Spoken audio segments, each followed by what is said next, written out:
Good morning, everyone, and we welcome you to our Saturday morning Bible study, the Plainfield Christian Science Church Independent, Plainfield, New Jersey, the United States of America. This morning is Saturday, March 18th, 2017, and our moderator this morning is Shahidat from Maryland.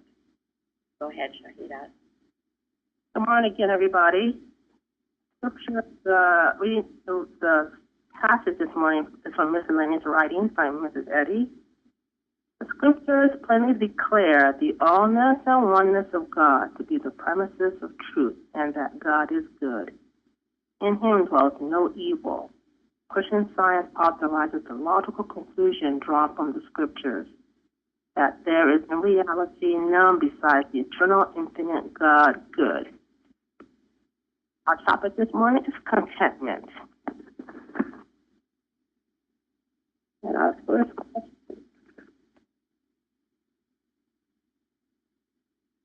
We lost you, Shahidat.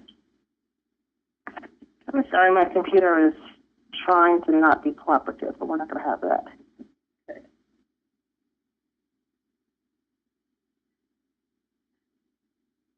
As I said, our topic this morning is contentment. And our first question is, what is contentment and how is it to be cultivated?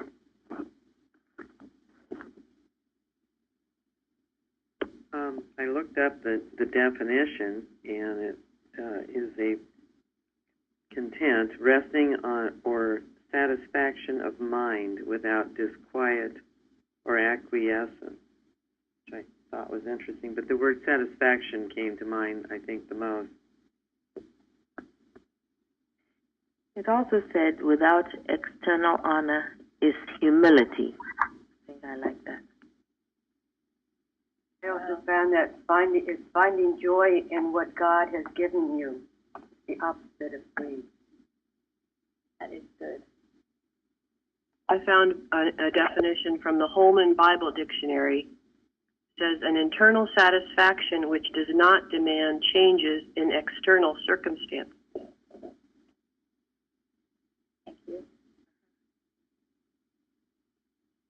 Satisfaction has come up a lot. I have found what I thought interesting. It's right in the, because we talked about covetousness recently, and it's in the middle. It's not complacency, and it's not covetousness. Being content is what we want to be in life. But how do we cultivate that? How do we find it?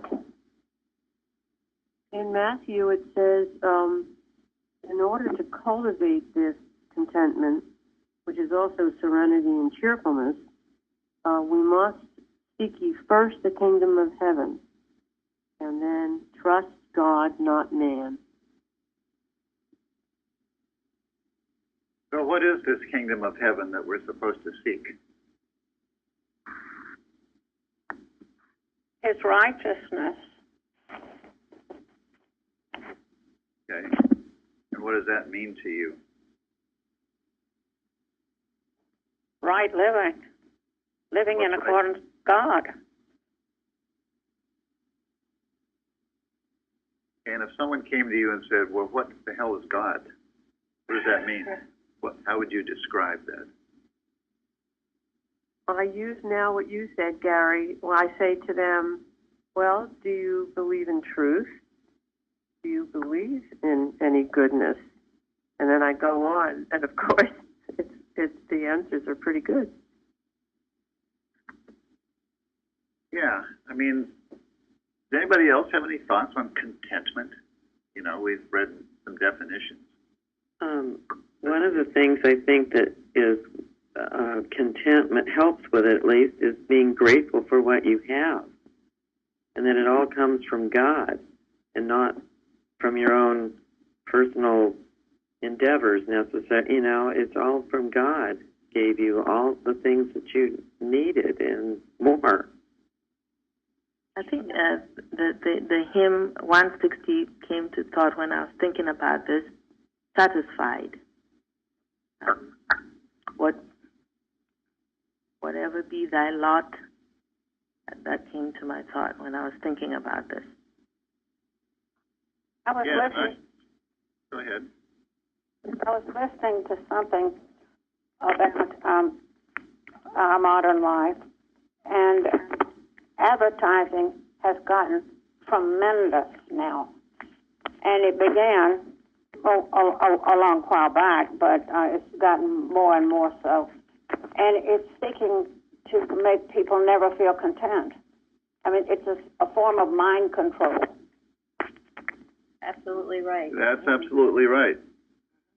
And this discontent is induced. It's artificial. It's created with a selfish intent behind it, thrown upon you, just waiting to see if you're going to accept it or not. Because it is a known fact, many people who have very little, I mean, people talk about the Depression time and how happy and contented they were. They got some little thing. Remember my mother telling me she used to get orange Jell-O on her birthday, and it was the most wonderful thing in the world. Now you see children getting overloaded with so many gifts and presents. They hardly know how to be grateful or content. Well, it's also some kind of, it's a lot of people just think you can only be content by accumulating stuff and material things, which we know is not, at the end of the day, is not going to give you that satisfaction. It might seem so initially, but it's fleeting. Well, going back to what Florence and others have said, gratitude for what you have is an important step to contentment, isn't it? And it seems to me there's another step. I mean, it's one thing to be grateful for what God has given you, but isn't it even a bigger step to have the confidence and the peace that God always will provide for you what you have? And what you need. And what you need. Yeah, I'm sorry, what you need. Yeah, I was going to say, as far as being content, it is the idea of if you're doing right and doing the best that you can, just knowing that you will have everything you need and all that you need will come to you, rather than going out always looking for something else, something extra. Exactly. I mean, if you are confident, if there's no doubt in your mind that God will provide you what you need, as long as you live in accordance with His laws, do what He says, or what. How can you ever be discontent?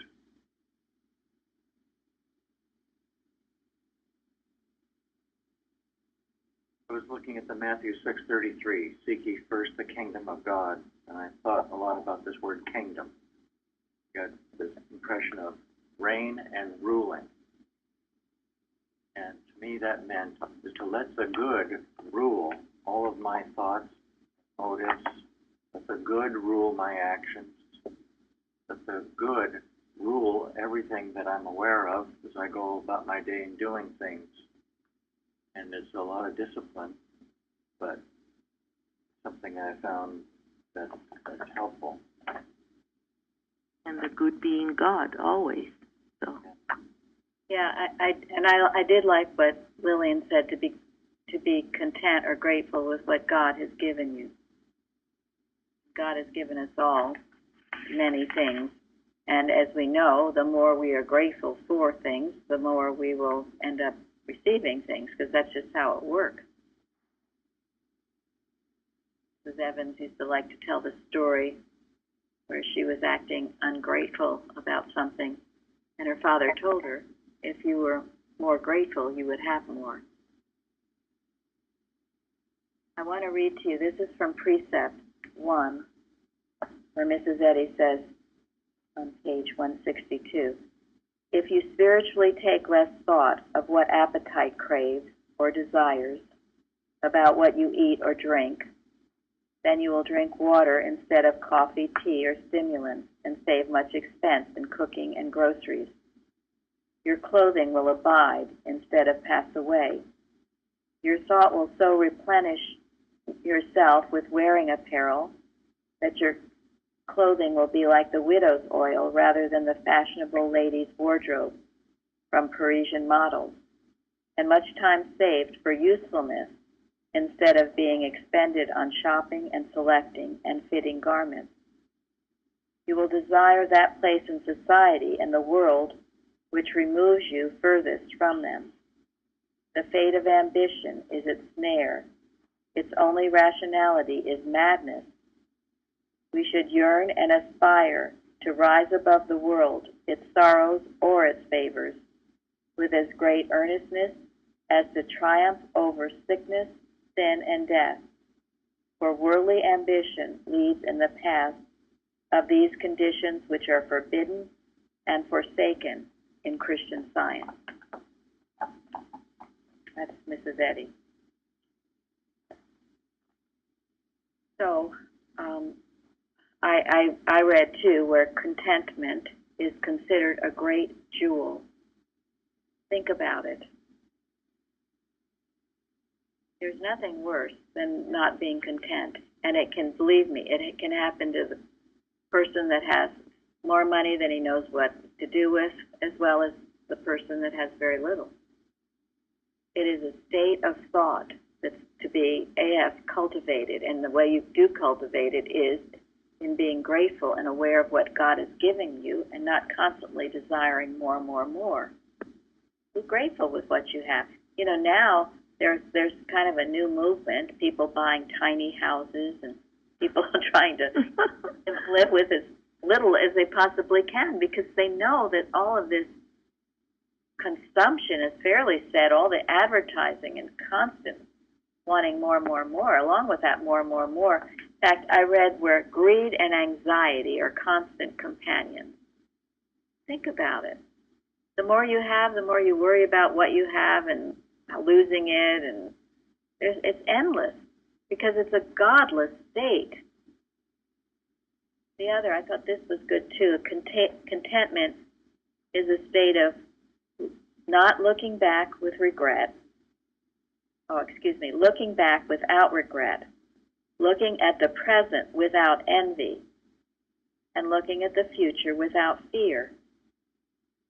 And the only way that you can have that is when you do seek the kingdom of God and His righteousness. And you have that is what brings contentment, your connection with your Father. It's the only thing. And the other is the deceitfulness of riches, isn't it? Where it makes you think that the riches make you happy. And it's not the riches, it's God. Always that. I want to know, too, what is the difference between contentment and tolerating error? Because I used to get that confused, actually. Well, it's quite different because tolerating error, where's God there? There's right. no God in that one. Mm-hmm. In fact, they really are opposites, aren't they? Yes. There's no way you can be content if you're tolerating something that's not right. But in the organization, and it, you know, that was to some degree what I thought. You were just never supposed to speak up. You're supposed to be content. Things weren't going right. You just be content. Now there is a vast difference. I think they're just using the word there because it's not. So part of being content, I think, is being patient. In other words, you know, not pushing your will on others. Let people grow according to their own, you know, footsteps. But a lot of people confuse being patient with tolerating error. Right. And that patient, you know, being patient does not tolerate error. Patient is the patient expectation of good manifesting itself. While you're being patient, you can still kick the, you know what, out of error when necessary. And if you're grateful for what God has given you, you will take care of it. You will maintain it. You will keep it clean, in good running order. Your house will be orderly. You don't have to have a lot to live in a nice, orderly, clean home. Part of contentment. Mrs. Evans used to tell us another story. When she was very young, like a teenager, she went to visit her practitioner, Mrs. Ritchie, who was a real good one. She went in and she took her coat off and put it on the floor, and Mrs. Ritchie snapped at her and said, "Are you grateful for that coat?" Mrs. Evans said, "Well, yes."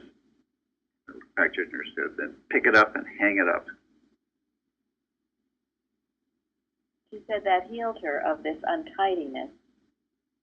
If your car is a mess, if your house is a mess, you're not grateful, and you're not content either.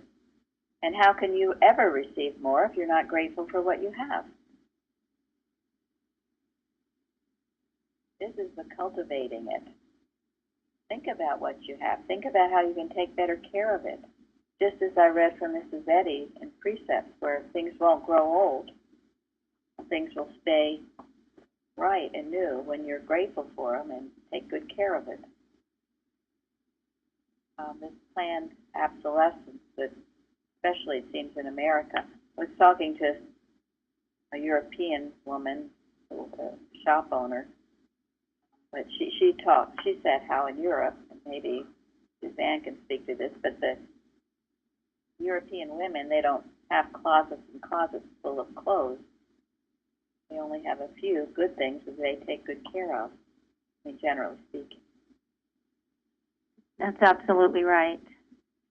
It's quality over quantity and looking to long-term ownership of a beautiful garment that you truly value. And plus, they don't have as much room to put, garage fulls of clothes and bags of clothes. So, there's a lot more respect for money, too, and spending it wisely. But I love how they view clothing. I mean, it's changing now with, the globalization. But generally speaking, you have a few very expensive pieces that you keep kind of forever, and then you fill it out with a few pieces here and there. But never these, buying sprees of bags of clothing that we see. Tired of in a year or two. Mm-hmm. That's a good segue to our next question. How does one have food and clothing raiment without loving money?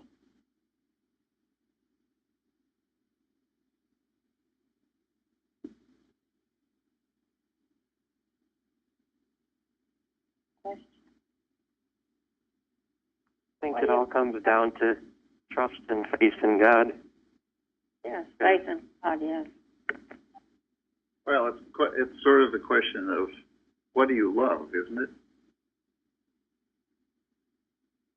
You love the purpose that the money serves instead of the money itself. Well, let me ask you this. I mean, how many people have experienced this? When you love the truth, when you love honesty, you love wisdom, you love divine principle, you're going to attract good to you. When you have that love in your heart, doesn't God provide your basic needs for you? And when you're looking out for others, casting your bread upon the waters, the Bible, it says it will come back to you. Is there a divine law in operation here? Isn't that what it means when it says, "Seek ye first the kingdom of God and his righteousness, and all these things will be added unto you"? It's a promise because it's a divine law.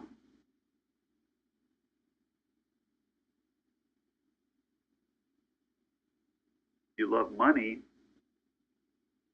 then you actually are going to feel a want for food and raiment. You're going to feel unsatisfied.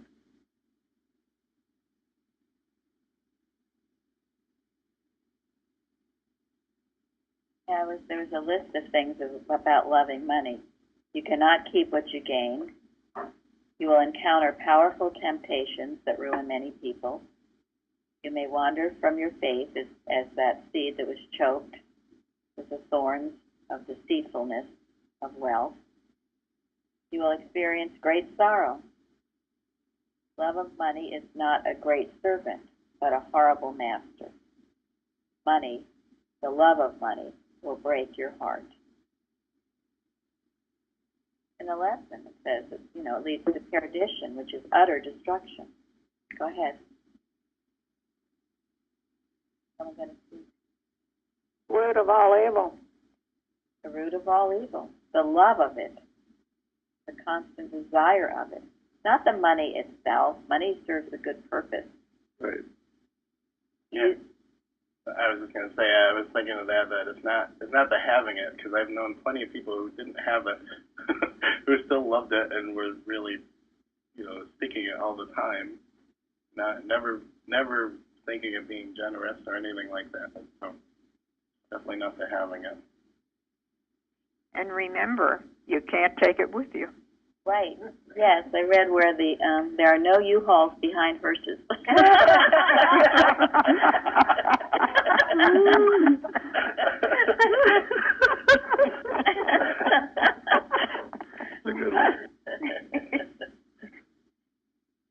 Parthen sent me a book about the angel within you, and it's really the story of Michelangelo and his carving the beautiful statue David. And he brings out, there are a lot of good points to it that go with this contentment. And one is that as a child, Michelangelo always knew what he wanted to do. And his father didn't want him to be a sculptor. Why would you? You can't make money, you can't do anything doing that. He wanted something that was going to bring money and honor to the family name. But Michelangelo followed his heart, and he didn't listen to his father. And of course, we know the story. He brought great fame and probably wealth to the family name. But he listened to that divine voice within him and not to what other people were telling him to do. And then it said when he first started out, there was this huge, huge block of marble that no one wanted to use, including Leonardo da Vinci. Everyone rejected it. But Michelangelo saw something beautiful about it, and he began chopping away. And it said a little boy came up to him and said, why was he chopping the way he was? And Michelangelo said, "Young boy, there is an angel inside this rock, and I am setting him free." Well, he saw the vision in it. But then it also goes on, and this applies to the contentment. It took 28 months to carve David. It took over 2 years. It said he only carved maybe a few inches a week. It took a lot of work. And the point being was that during all that time while he was working, he remained focused, he remained content doing that work. He didn't get impatient or upset or why is this taking so long or my gosh, it'll never be done. No, he was creating a masterpiece and he was involved in it and felt, I'm sure, guided by God doing it. And so it didn't matter how long it took. And that's true sometimes with contentment. With your science, you can't be so impatient. I've heard people so impatient. They want to know this, that, and the next thing by today. You got to work at it and be content in that working. Anything else is rank error because you won't achieve it. What if Michelangelo had gotten all mad and upset? He would have made a mess. Instead, this statue is over. I've never seen it. Maybe Suzanne has probably. But anyway, it's over 13 and a half feet tall. It's magnificent. And it's also one of the few statues of David. It was before he went to battle. It was before. Most of the statues are him standing on, with his foot on Goliath's head. This was before. And the look of confidence and courage and the strength of the statue. He had his slingshot in his hand, but it exudes that. And Michelangelo captured it all. So remember, we all have an angel within us, and we have to be patient. We chop away with false beliefs and let that Set the angel free. set the angel free.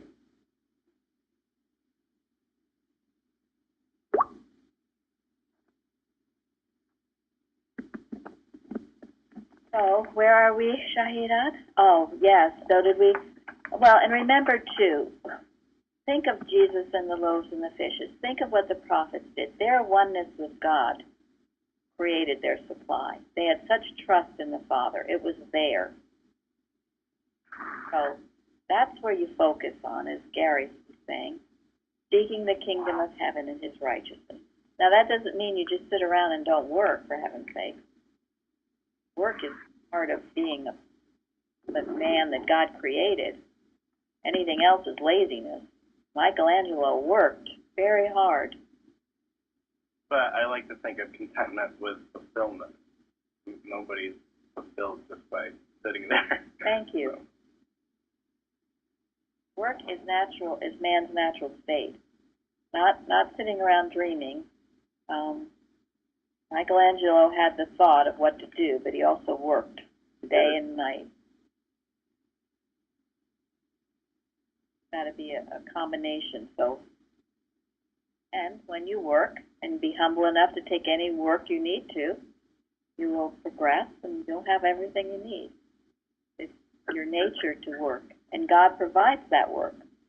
But follow your heart as well, too. You can't just do what someone else wants you to do or be. So we're going to, I was going to ask Tom, Tom thought of this question. Was there anything you wanted to say? Oh, yeah, I thought that something interesting was Mayor Daley of Chicago. It's sort of from a human standpoint. I mean, he was the boss of Chicago politics, and there's all the corruption and everything. But, he served for, 20 years or something like that. But, one of the reasons that people kept voting for him was that it didn't appear that he was enriching himself. He lived in the same house he always lived in. So that's kind of interesting, not from a spiritual point of view, but you see this from a human point of view, from people. Here's someone who was very powerful, but he did not enrich himself, and so people loved him. Because, obviously having a big house and all that sort of stuff was not what was important. So what was important, message was coming through, was that, he cared for the people of Chicago. Thank you. Yeah, very important. I read recently where a lot of these CEOs of charities are becoming millionaires, so that's a red flag. Yeah, we can think of all sorts of stories of people who become a position of power, and all of a sudden during the credit crisis, or it was actually before that, people were spending just an enormous amount of money on parties and having the company pay for it, and all sorts of stuff like that, and they lose all respect. Absolutely. Corruption, the worst kind. And I've forgotten some of the details, but I'm sure a lot of you remember when the Boston church was spending money like crazy and going bankrupt. There were all these letters that were flying around, and they were talking about how people in the Boston organization were spending money, and it was just unreal. It was just awful. I mean, they were going to ball events in Washington D.C. and paying for women's dresses, like real expensive dresses, and all sorts of stuff like this. It was just insane, the stuff that they were spending money on. That is. Thank you. Yeah, and paying themselves huge salaries at the same time. Yeah. And you see, with Mrs. Eddy, she ended up with great wealth, but she lived as simply as she could possibly. She left it to the church and to the practitioners and the And she, members of her household who she knew would carry on the cause. yeah. She had a I mean, roommate. that couple of them, I think they could have learned a lot from an Irish Catholic in Chicago, you know, Yeah, who lived in a humble home. that's very true. And we see now the church center, the Sunday school, all that money they built, and it's all turned to cement. They took the parks away, as we've talked about, and the Sunday school is empty. All of that, how could have that been divine guidance? It was not divine guidance. It was not. It could not have been. Because look at what happened. And it shows a deep discontent. Exactly. Up there. Ambition. Diminishing numbers of people that belong. And we know they get the money from the little old ladies who give their wills to the church, and they get in many cases they get the church edifice itself. And that's how they keep going, and it's going to be gone. Oh, They lost the science when they didn't see Mrs. Eddy right. that is exactly true. They did, Right. and we can't make that nice. That is that's just a fact. Faith and trust are Go ahead. faith and trust are so important in this, because one thing that I was thinking about was that in Jesus' time, people lived close to the land, and it was very agrarian, and not that many people in the cities. And now it's the absolute opposite. So if I have a issue when I'm on the farm, or let's say the power's off and there's no water, and go out to the pond and grab a bucket full or water the cows or whatever. What does a person in the middle of a city do if all the power shuts down and there's where's the water? Where does the food come from? So it all comes back to faith and trust in God, though, because that person in the city can be just as well off or better off than the faithless person out in the country. And it's that dependence upon God that brings all this contentment and brings you your goods. Yes. Well, one of the things that thank you, Mike. One of the things that I think is a good test here is how well you trust your spiritual sense, or whether you think you even have spiritual sense. If you're seeking the truth, if you're seeking the right, whatever's right, if you're trusting the still small voice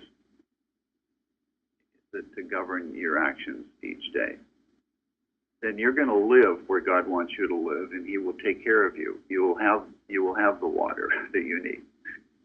You will have the clothing that you need. You'll have the food, whether it's on a farm or in the city or anywhere. If you don't cultivate your spiritual sense, you're not going to recognize what God's doing for you in the first place.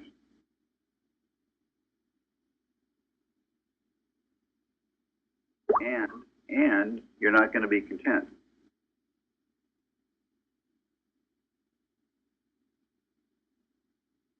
Yeah. I read where in one of Spurgeon's sermons, he was talking about Paul and contentment even when he abound, which is, I guess, what gets to be lacking, because then the dependence is on God. But he said that Paul always depended on God so much that he asked God that he might be kept humble.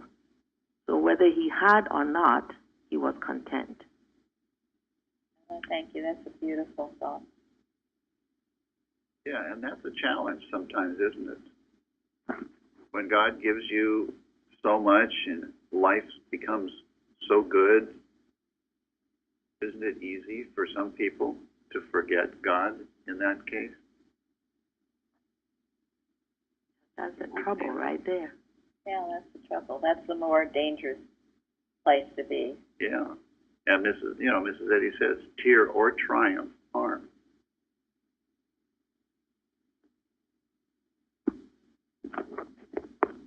But when you get knocked around enough, and many of, I don't know how many, but I know in my instance where if you've had yourself stripped of everything and realized as long as you've got God, you're okay, then all the other stuff, and it is stuff. I mean, it's nice, but it's not essential. Sometimes beautiful, Yeah, always around. but always. All of us can do with a lot less probably than what we have. Not a lot we really need.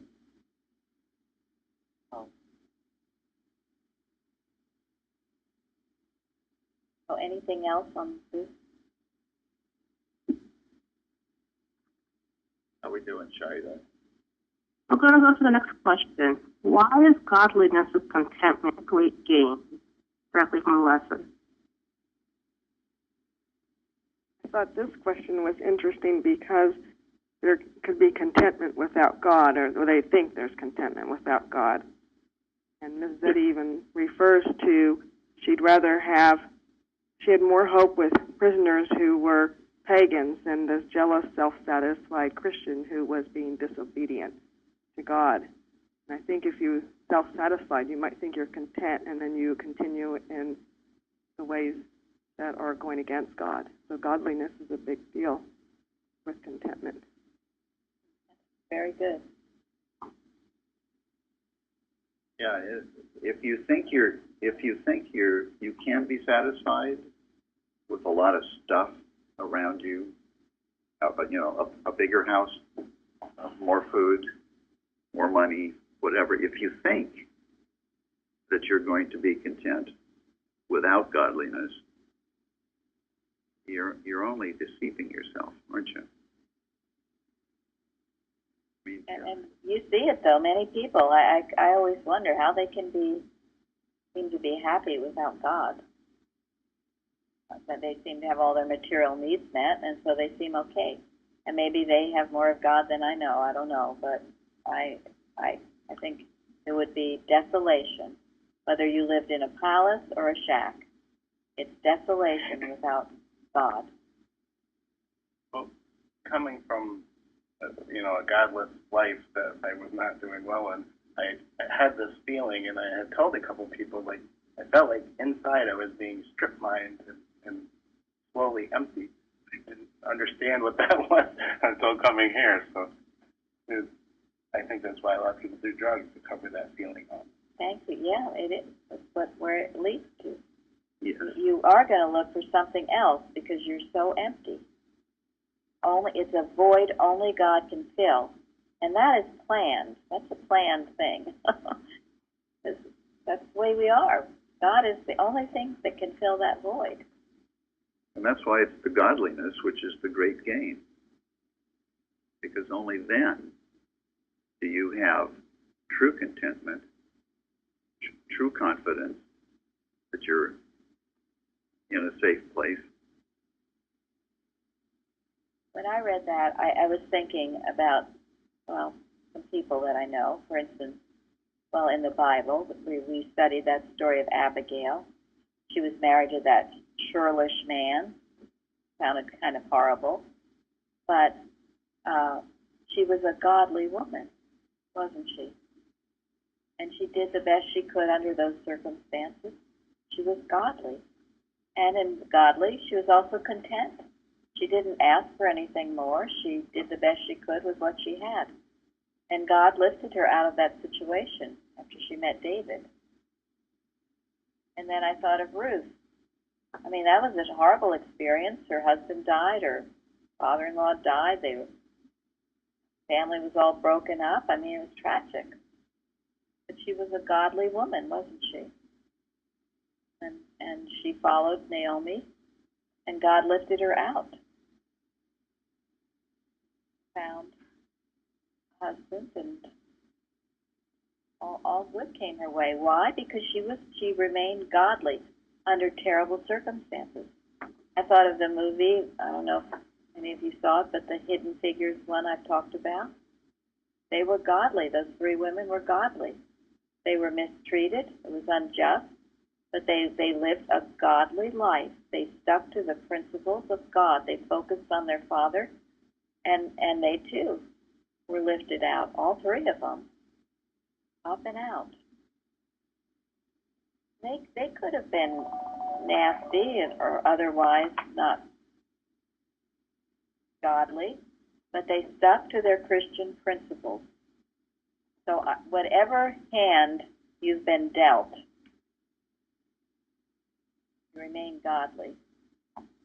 You stick to your focus on God. I mean, we can talk about what it is to be godly. One of the definitions, devoted to God, an exercise or discipline that focuses on God, and then exemplifying all the graces of Spirit. You remain godly no matter how difficult your situation is. You don't get hateful, resentful, envious, nasty. You remain godly. And if the time comes, the right time, you can be lifted out too. In all these instances and many more, everyone was lifted out of their difficult situation. Good introduction to the next question, right? Yes, that's kind of as well. In a less than ideal situation, how do you find contentment? This Renee lesson is fabulous, and I just wanted to say that there's got the one line from Mrs. Eddy. She says we cannot circumscribe happiness within the limits of personal sense, and that just really explained my life, why I can never be happy, because it was all based on personal sense, and happiness is another definition under contentment sometimes. I thought this lesson was very amazing, how they tied everything together. Thank you. Yeah, and I would recommend that we start answering this question by defining what is an ideal situation. What do you consider to be an ideal situation?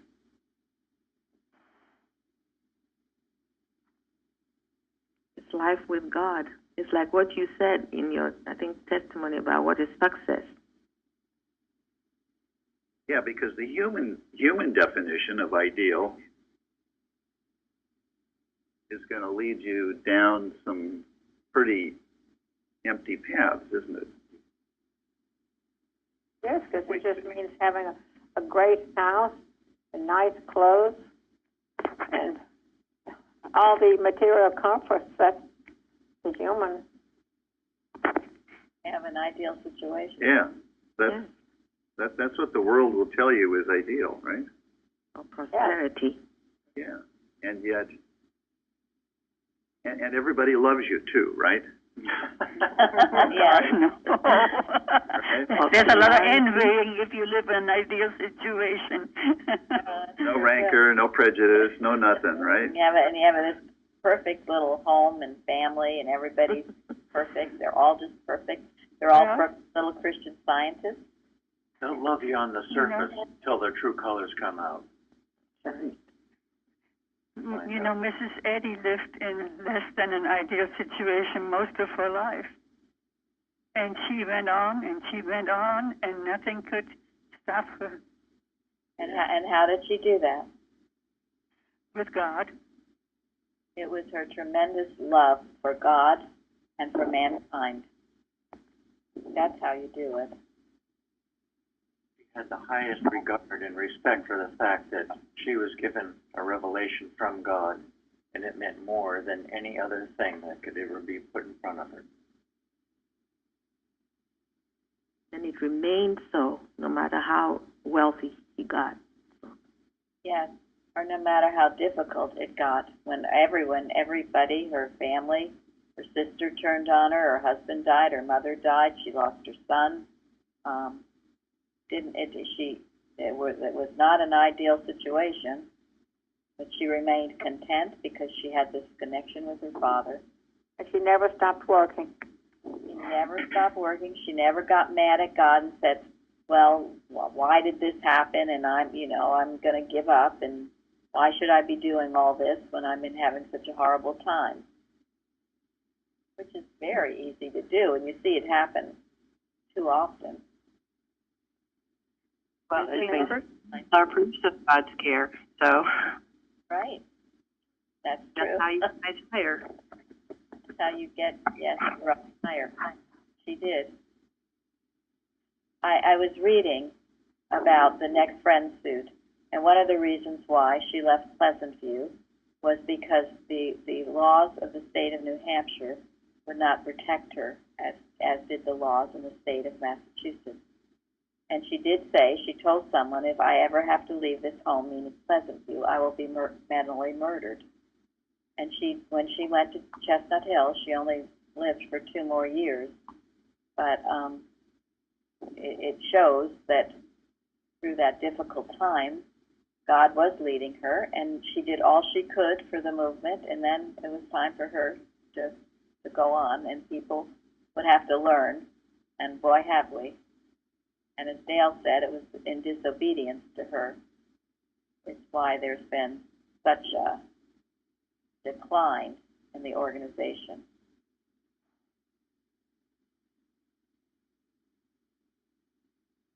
Sharing the true sense of God, though, is so important, because one of the things that Mrs. Eddy had was that her mother was always adamant and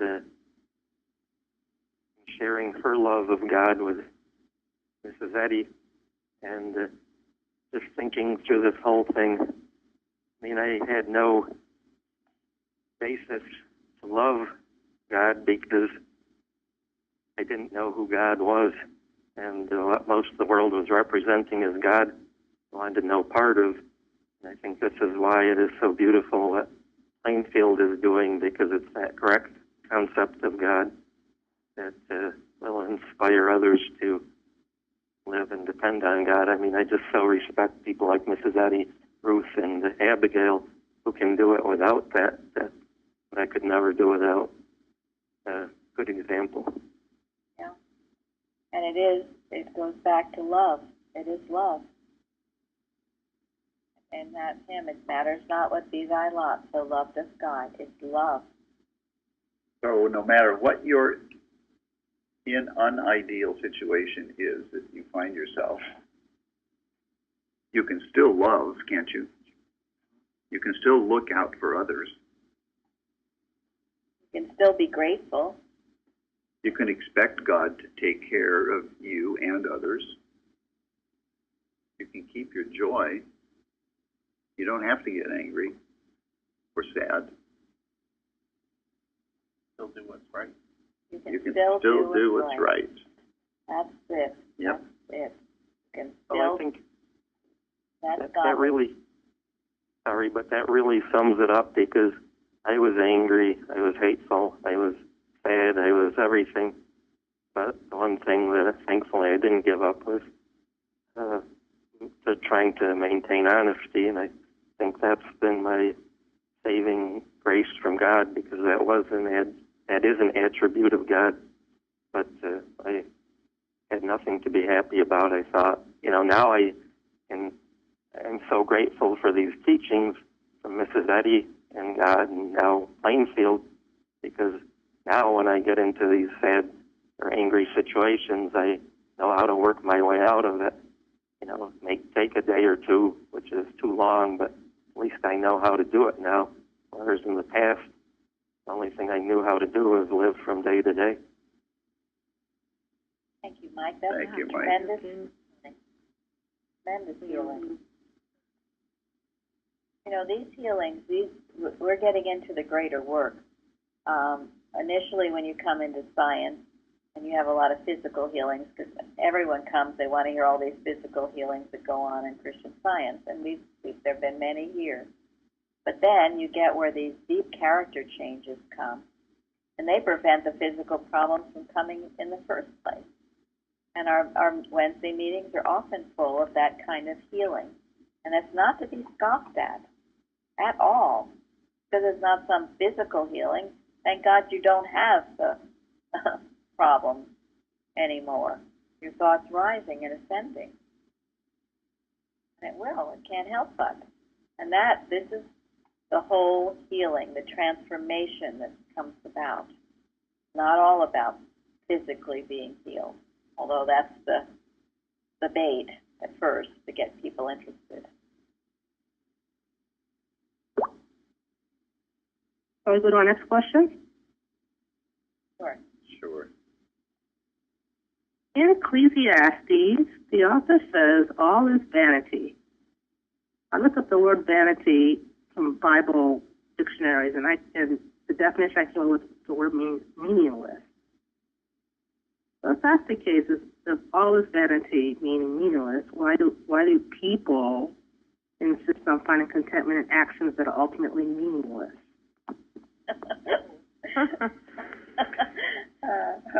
Good question. I thought this lesson we've been having on false sense of substance was really amazingly tied into that. When you have a false sense of substance, and you do go after that which is meaningless. Very good. You want to dream. You're mesmerized.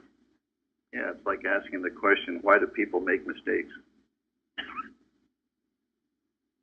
Well, there's the allure. This is what the Screw Tape book was about.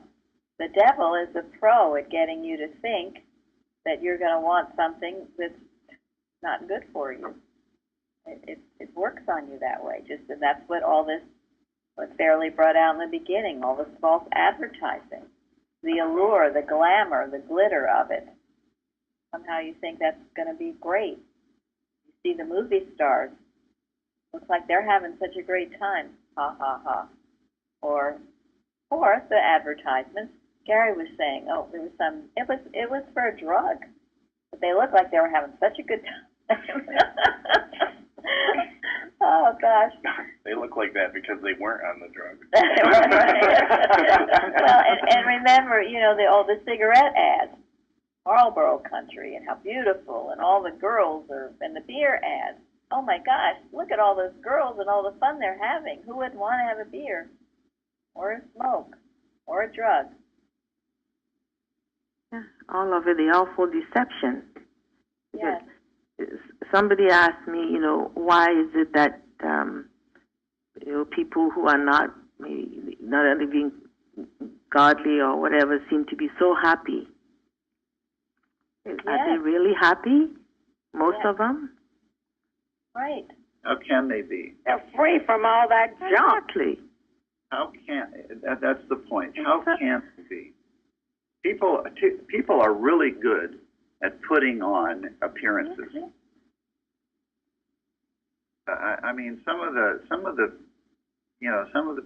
people I know who are really good at putting on appearances are the most miserable people I know, and it's sad because they're looking in all the wrong places for happiness and satisfaction. And it's a great dishonesty. That was with Mike. Mike remained honest. That's excellent. That's part of godliness. To put up a front. Meantime, everything's going to hell. You act like everything is great. It's honest. Yeah, well, you act like everything is great, but they're taking the pills that count. Yes. So, I mean, we're all looking for happiness. I mean, we all do. The question is, where am I looking for it? Am I looking for it in what the world throws at me, or am I looking for it what God has for me? I think that a lot of our meaningless activity comes from what we've been talking about, that we don't put the Bible first anymore. When I think about how our forefathers and how the early people in our country, even Mary Baker Eddy's family, they talked about the Bible and prayed every single day right in their home. They did. Absolutely true, Shardy. to get away from that, and it is, life is meaningless. And then you pretend it isn't, and take the drugs or whatever helps you through it. But it's the life of quiet desperation, without the Bible, without God.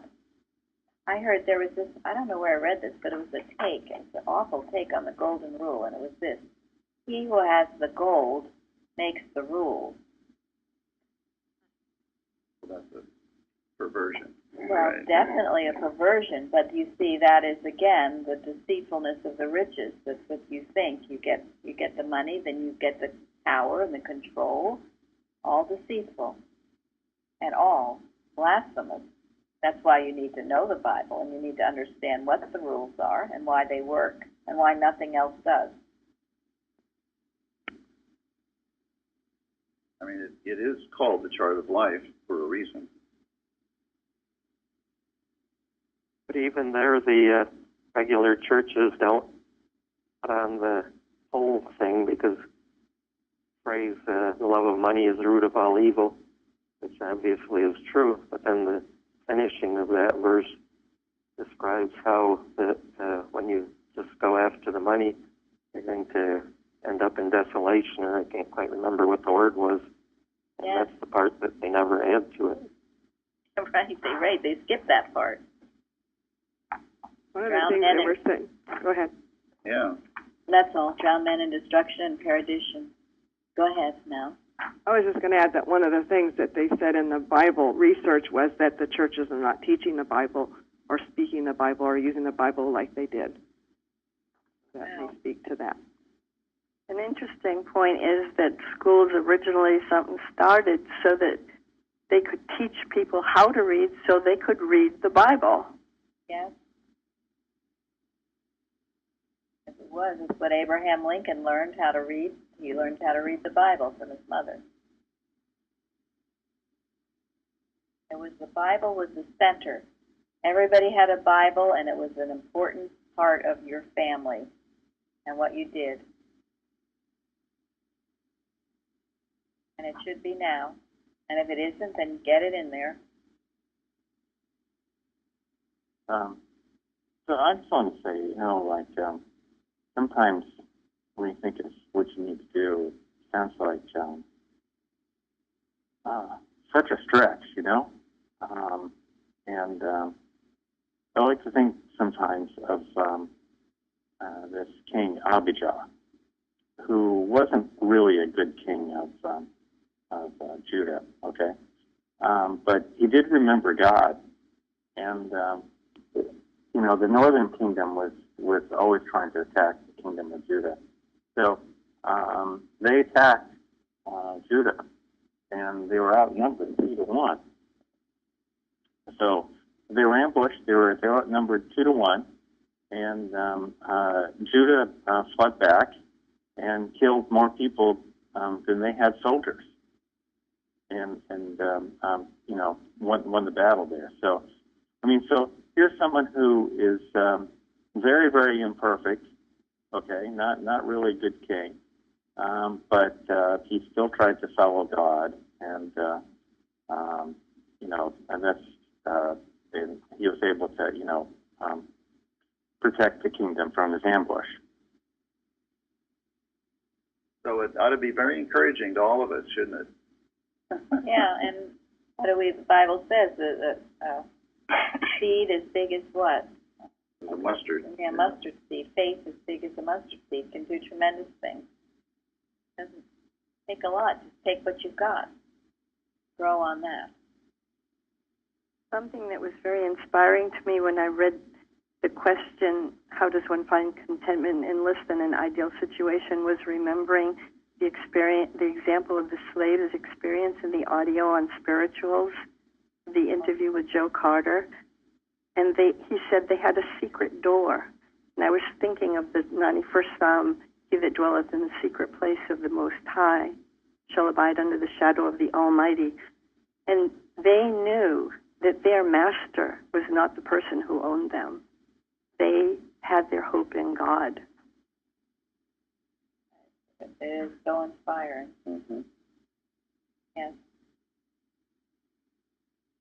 Now that is an amazing story of that?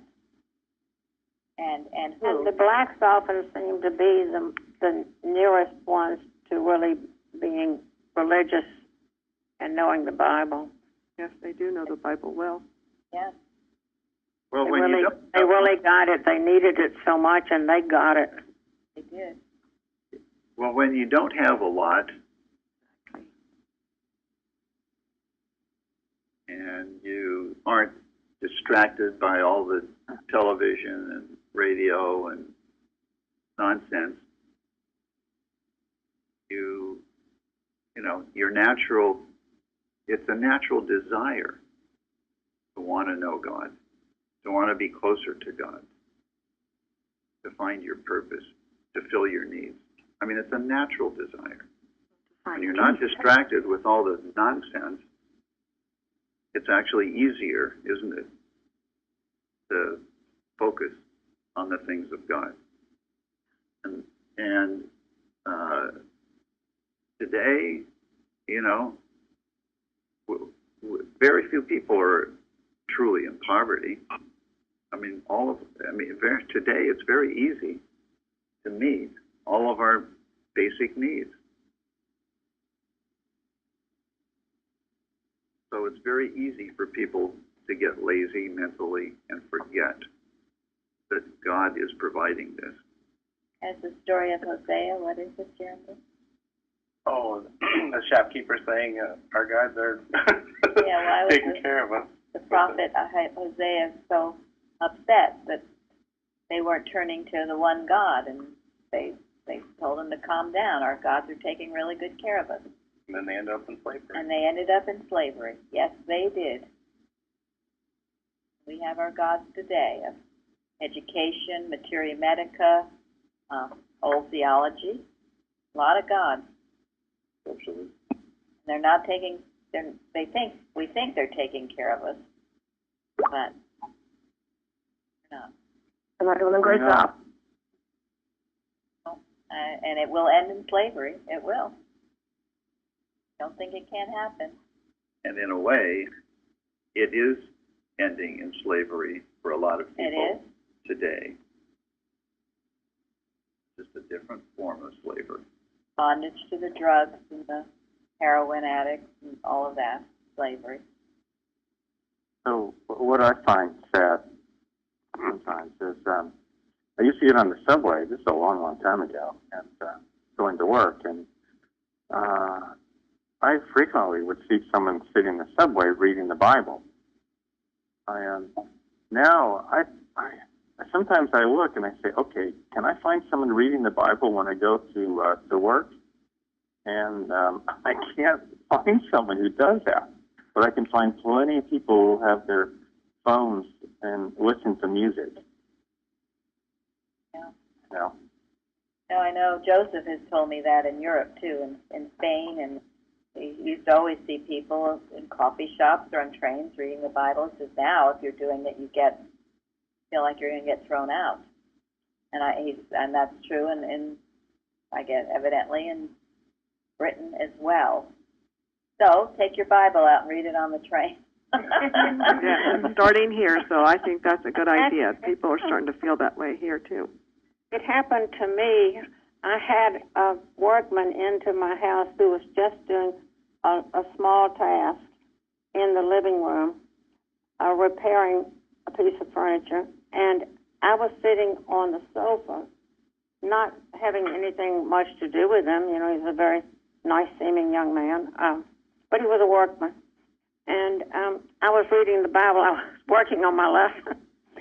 And at some point he said to me, and I thought he was just working away over there, he said, "Are you reading the Bible?" And I said, "Yes." And he said, "I just finished reading the chapter of Romans."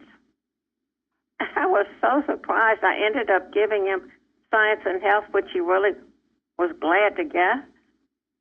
It was a wonderful experience, and it was unusual to me. Thank you, Fairley. That is wonderful. And that's what happens when you do read the Bible. And I find, too, if I read the Bible or somehow the conversation goes on the Bible or church, people are interested. They want to hear about it. So don't ever be shy about that. That's a wonderful example of just being godly, doing the right thing. Okay, so anyone else that didn't speak that has something to tell us? Well, thank you very much, Shahida. Thank you. Thank you. Yeah. Thank you. Thank you, everyone, and thank you, Shahida. Wonderful class. Thank you very much.